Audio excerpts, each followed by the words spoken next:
উদ্বোধন হয়েছে 7 বছর আগে, কিন্তু এখনো চালু হয়নি ঝিনাইদহের 4টি 10টি শয্যা বিশিষ্ট মা ও শিশু কল্যাণ কেন্দ্র। এতে স্বাস্থ্যসেবা বঞ্চিত গ্রামের হাজারো মানুষ। কবে নাগাদ চালু হবে সে বিষয়ে জানা নেই কর্তৃপক্ষেরও।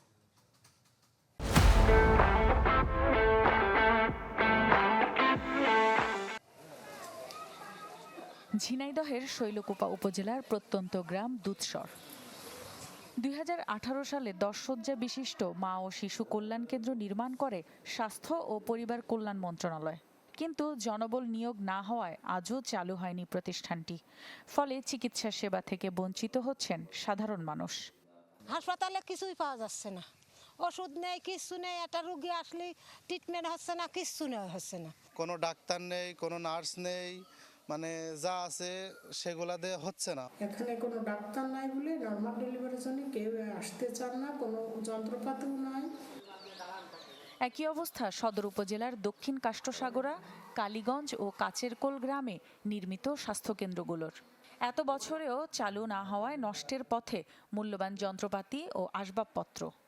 এনে এই জায়গাটা এখন গরু ছাগল ছাড়া কিছুই যায় না, মানুষজন খুবই কম যায়।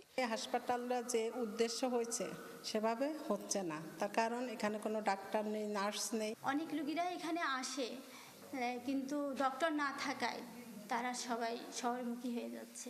আমরা ইচ্ছা করলেও আমরা ধরে রাখতে পারছি না। পরিবার পরিকল্পনা অফিসের উপপরিচালক জানান, জনবল নিয়োগের জন্য ঊর্ধ্বতন কর্তৃপক্ষকে জানানো হয়েছে।